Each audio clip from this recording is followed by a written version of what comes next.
Assalamualaikum warahmatullahi wabarakatuh. Selamat pagi semuanya. Bagaimana kabar kalian hari ini? Semoga senantiasa dalam keadaan dan kondisi sehat selalu dan tetap semangat. Baik, untuk pertemuan pada pagi hari ini, kita nanti akan membahas materi tentang sistem reproduksi manusia. Ada beberapa poin yang nanti akan kita bahas. Yang pertama adalah pembelahan sel, di mana nanti pembelahan sel merupakan salah satu utama terbentuknya suatu manusia. Kemudian yang berikutnya nanti kita akan membahas tentang struktur dan fungsi organ reproduksi pada laki-laki. Yang kedua membahas tentang struktur dan fungsi organ tubuh reproduksi wanita. Kemudian yang ketiga adalah siklus menstruasi, fertilisasi, dan kehamilan. Dan yang berikutnya adalah kita membahas tentang penyakit pada sistem reproduksi manusia.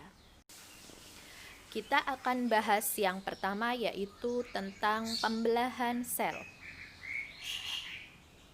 Pembelahan sel di sini terjadi pada manusia, di mana terjadi suatu proses yang membagi satu sel induk menjadi dua sel anakan atau lebih. Dalam hal ini, organ pada laki-laki berupa sel sperma dan organ pada perempuan berupa sel ovum, di mana nanti ketika terjadi pembelahan sel, maka nanti akan terbentuk suatu sel anakan baru, di mana sel anakan baru itu merupakan suatu keturunan yang nantinya akan mempengaruhi kelangsungan hidup bagi manusia tersebut, yaitu melestarikan keanekaragaman hayati yang ada di dalam manusia, terutama di sini adalah untuk memperbanyak keturunan. Nah, pada saat pembelahan sel di situ kalau pada laki-laki yang disebut dengan spermatogenesis prosesnya, sedangkan pada perempuan itu disebut dengan oogenesis, di mana kalau pada laki-laki spermatogenesis itu menghasilkan beberapa sel sperma sedangkan pada perempuan itu hanya dihasilkan satu sel induk telur dalam 1 bulannya. Nah, di sini tujuan pembelahan sel itu sendiri apa?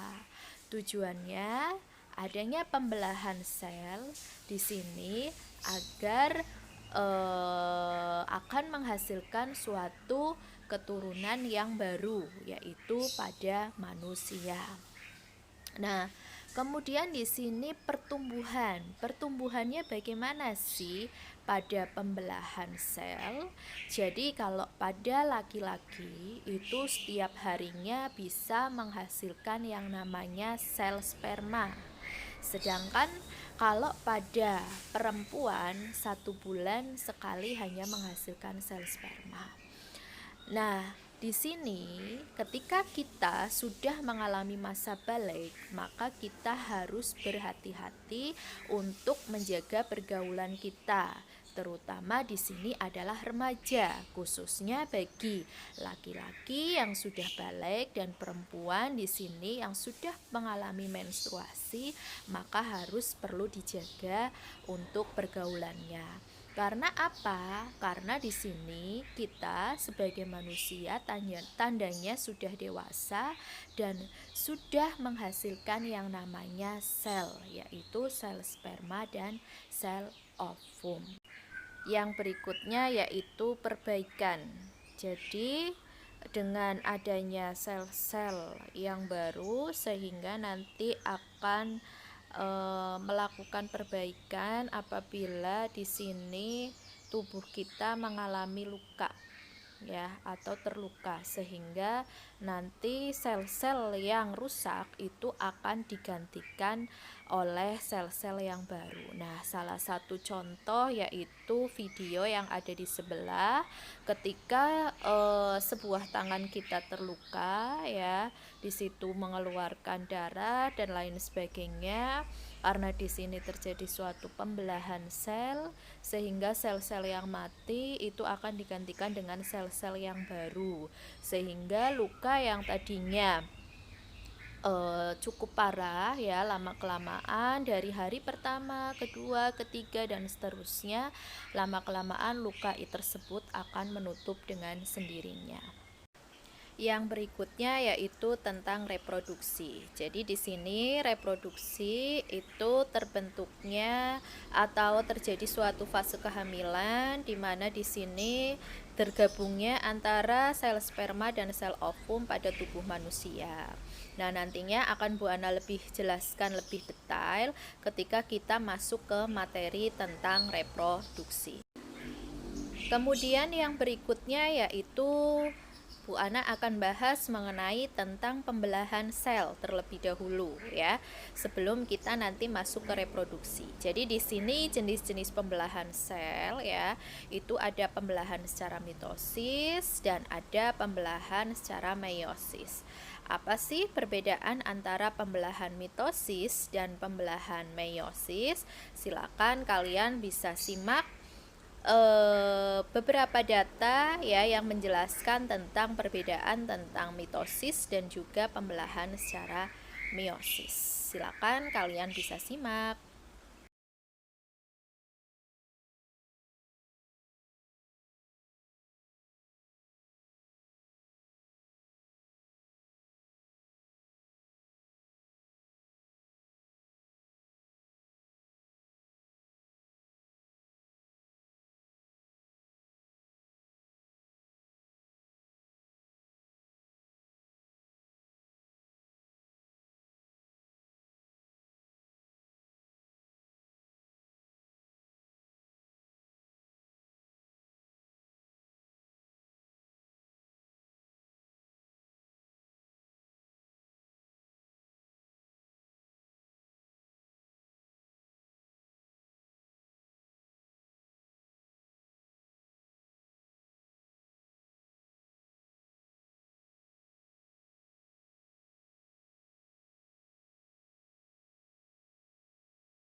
Kemudian yang berikutnya tentang pembelahan sel, yaitu pada tahapan pembelahan mitosis. Nah, ini salah satu gambar yang menggambarkan tentang tahapan pembelahan mitosis. Jadi di dalam tubuh manusia itu terdapat adanya suatu sel di mana sel itu tersusun atas beberapa bentuk yang di sini memiliki fungsi dan tugas masing-masing. Mungkin dulu waktu di SMP kalian sudah mengenal ada nukleus, ribosom, badan Golgi, kemudian ada mitokondria, lisosom dan lain sebagainya seperti pada gambar di atas ya. Jadi dulu ketika masih dalam bentuk sel, maka semua pusat koordinasi di dalam tubuh itu terjadi pada nukleus. Jadi nukleus merupakan pusat dari segala pusat semua kegiatan atau aktivitas pada sel. Sebelum sel tersebut berkembang menjadi suatu organ dan sistem organ yang nantinya akan membentuk suatu tubuh manusia. Nah, kemudian yang berikutnya adalah tahap pembelahan mitosis, di mana tahap pembelahan mitosis terbentuk atau digambarkan sesuai dengan gambar yang ada di bawah ini, di mana tahapannya itu meliputi adanya profase, anafase, telofase, dan metafase. Nah, pada tahapan profase di situ dijelaskan dengan sebuah gambar. Silakan nanti kalian perhatikan bahwa tahapan profase di sini terdapat suatu benang kromatin yang memadat sehingga nanti akan membentuk kromosom. Kita perlu ingat kembali bahwa tubuh manusia itu tersusun atas kromosom, di mana jumlah kromosom pada manusia itu berjumlah sekitar berapa? Yo, masih ingat nggak dulu waktu di SMP? Nah, silakan kalian coba diingat kembali berapa jumlah kromosom pada tubuh manusia. Itu buat tugas yang pertama, ya. Nah, kemudian pada saat profase itu berlangsung, membran inti mulai rusak sehingga terbentuklah suatu fragmen. Fragmen itu adalah bagian-bagian kecil yang terdapat pada tepi ujung nukleus ya. Nah, kemudian silakan kalian simak tahap berikutnya. Kalian bisa melihat tayangan video yang sudah Bu Ana berikan. Coba kalian perhatikan. Kemudian tugas yang kedua adalah kalian merangkum tentang bagaimana tahapan pembelahan mitosis itu berlangsung. Silakan kalian bisa ceritakan dalam sebuah tulisan yang dituliskan dalam buku biologi. Kemudian nanti dikumpulkan, tadi ada tugas yang pertama, tugas yang kedua, kemudian nanti bisa difoto, kemudian dikirimkan ke Bu Ana melalui link yang nanti akan Bu Ana share.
Demikian pembelajaran pada pagi hari ini tentang pembelahan sel. Bu Ana akhiri untuk pembelajaran pada pagi hari ini. Sekian dan terima kasih. Wabillahi taufik walhidayah. Wassalamualaikum warahmatullahi wabarakatuh.